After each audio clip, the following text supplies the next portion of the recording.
Bonjour et bienvenue dans ce nouveau page à page consacré au premier numéro de la série Last Blood de Rob Liefeld. Last Blood, c'est le nouveau projet de Rob Liefeld, un projet qu'il a initié lorsqu'il a claqué la porte de Marvel Comics, mécontent du sort qui lui était réservé et du traitement qui était fait des auteurs et des créateurs.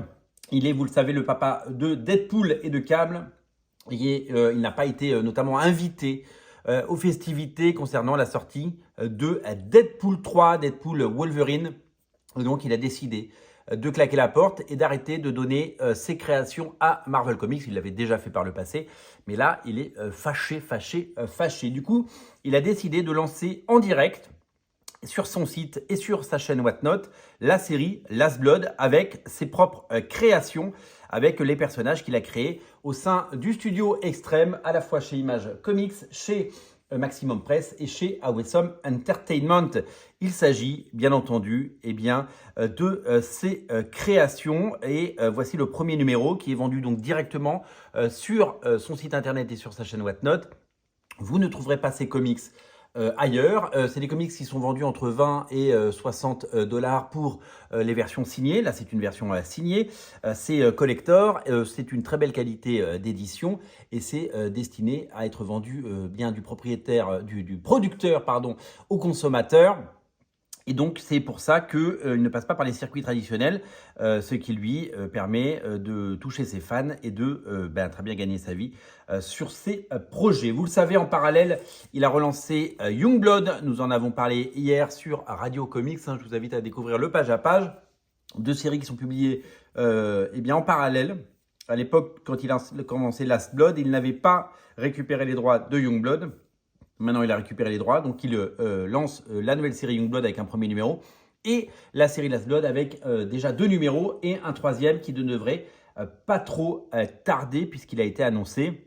Donc, pas de série mensuelle, pas une régularité totale, mais bien sûr, la volonté de plaire à ses fans et la volonté de se faire plaisir. On a déjà vu à quoi ressemblait son Youngblood numéro 1. Nous allons maintenant regarder ce qu'il y a dans ce Last Blood. Alors moi j'aime beaucoup Rob Liefeld, mais je dois vous avouer que je n'ai pas lu tout ce qu'il a pu faire dans ces univers. J'ai lu du Youngblood, j'ai lu du Suprême, j'ai lu du Prophète, mais j'ai pas tout lu. Et donc du coup, il y a certains personnages avec lesquels je ne suis pas forcément familier. Et donc on va ensemble découvrir ce récit qui fait éminemment plaisir. Voilà, on est dans le plaisir pur de lecteur et tous les fans de Rob Liefeld et tous ceux qui ont découvert, et aux États-Unis on parle de millions de personnes qui ont découvert Youngblood et Brigade et toutes ces séries-là, eh bien sachez que ça a été une véritable révolution à l'époque et que ces personnages ont marqué une génération entière de lecteurs. Allez, on y va. Donc moi j'ai cette couverture, mais sachez que il y en a beaucoup des couvertures parce que à chaque nouveau tirage, il fait une nouvelle couverture et donc ces couvertures ne seront jamais rééditées. Donc les couvertures que j'ai là, elles sont éditées à maximum quelques centaines d'exemplaires. Et donc après, il passe à autre chose, il refait une couverture pour refaire un nouveau tirage. Et c'est ainsi qu'il arrive à toucher des collectionneurs qui prennent tout et puis des nouveaux lecteurs qui sont attirés par ces nouvelles couvertures. Donc moi je suis assez content de cette couverture qui est très jolie. Et je vous montrerai tout à l'heure la couverture du numéro 2. Regardez donc la création de Last Blood de Rob Liefeld. Sachez que la couverture est semi-rigide comme pour les Spawn, et ça fait plaisir, et la qualité de papier est excellente, ce qui n'est pas toujours le cas dans les comics.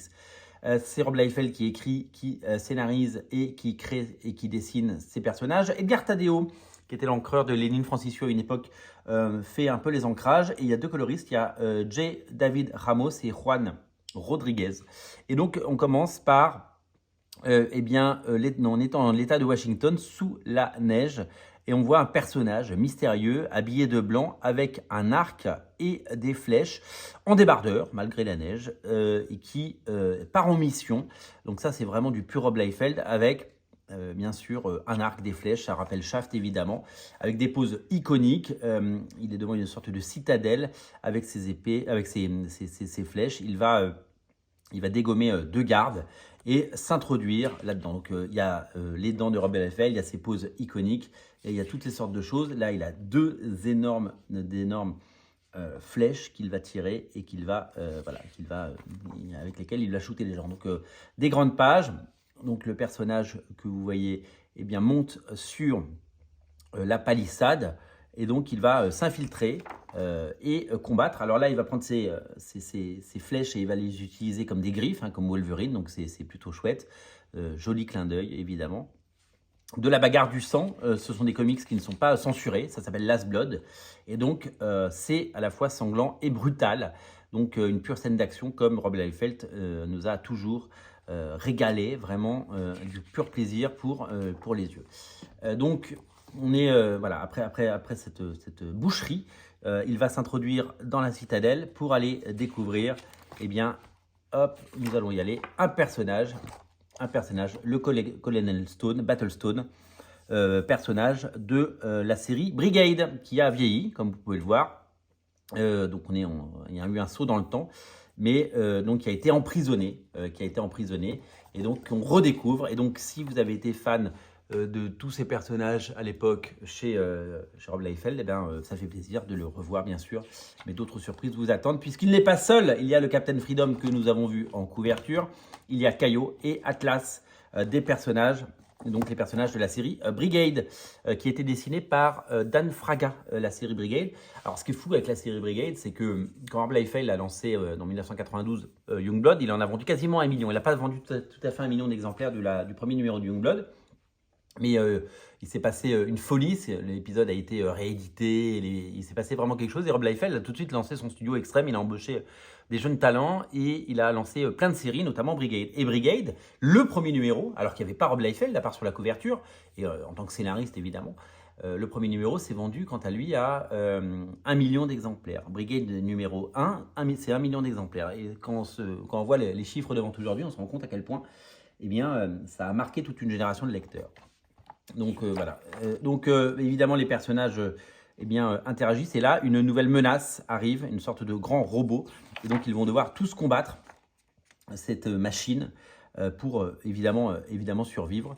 Et donc, ça va être un gros combat. Et là, va arriver Bloodstrike. Alors, Bloodstrike, c'est un personnage qu'on connaît. C'est un personnage qu'on a déjà vu chez Rob Liefeld. C'est un personnage qui a eu droit à sa propre série à plusieurs époques. Et c'est surtout un personnage qui ressemble beaucoup à Deadpool, comme vous pouvez l'imaginer. Vous le savez, Rob Liefeld, je l'ai dit, est le créateur de Deadpool. Et donc, il a recréé Deadpool et il s'appelait Bloodstrike. Ce personnage revient avec ses épées et son costume qui est fait évidemment penser à Deadpool, qui est un personnage iconique de l'univers de Rob Liefeld et du label Extreme Studio. Donc en fait, vous l'avez compris, cette série est là pour réintroduire tous les personnages du Panthéon, tous les personnages qu'il a créés un à un. Et donc on va avoir ça et là des retours de personnages absolument incroyables qui ont marqué l'histoire des comics et qui reviennent pour le plus grand plaisir de tous et le plus grand plaisir des fans. Donc quel plaisir de voir le retour de Bloodstrike. Mais ce n'est pas terminé puisque d'autres personnes réapparaissent, des personnages que nous avons vus. Alors j'ai oublié son nom par exemple. Lui, j'ai complètement oublié son nom, mais je l'ai vu dans Brigade, je crois d'ailleurs. Ils reviennent tous un à un. Évidemment, ces personnages. Donc ça, c'est Battlestone qui se transforme. Des scènes d'action comme on adore. Et là, on tourne la page. Et qui voit-on arriver donc les Berserkers. Il y a Axe, le personnage de Wildman, qui a été inspiré un petit peu du Fauve et de Wolverine. Et arrive Prophète. Le Prophète, la série culte créée par Rob Liefeld dans les pages de Youngblood 2, je crois, à l'époque, et qui a très vite eu droit à sa propre série, d'abord dessinée par Dan Panosian, qui est devenu un dessinateur fabuleux, et puis par Steven Platt, qui ne fait plus de comics, mais qui a complètement marqué l'histoire des comics et qui était fabuleux. Et là, le plaisir de voir revenir Prophète, moi, ça m'émoustille. Et ça ne donne qu'une seule envie, c'est bien entendu de lire la suite. Voilà. Donc voilà quelques pages de preview du numéro 2. Avec donc le retour de Prophète dans évidemment dans sa superbe, on va dire, parce que c'est tout simplement magnifique. Et donc voilà, ce premier numéro se termine. Un numéro qui est un pur plaisir pour les fans, un numéro qui est un pur plaisir pour tous les lecteurs et qui fait plaisir à l'ensemble des lecteurs de comics parce que c'est vraiment, si vous avez aimé Rob Liefeld et toutes ses créations, Rob Liefeld, il est là pour les faire tous revenir. Il est là pour vraiment faire en sorte que eh bien les fans soient séduits. On est là pour... c'est du fan service à fond, mais c'est ce qu'on demande et c'est ce qu'on aime. Alors, Last Blood n'est disponible qu'en version originale, que sur le site de Rob Liefeld. Pas de version française prévue. J'ai posé la question à Rob Liefeld, il m'a dit que ça serait juste de la VO.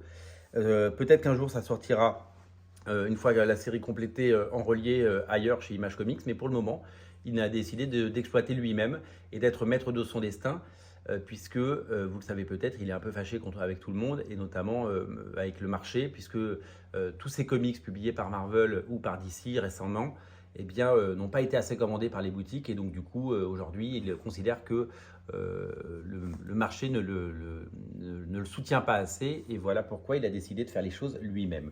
Last Blood est disponible sur la chaîne Wattpad de Rob Liefeld.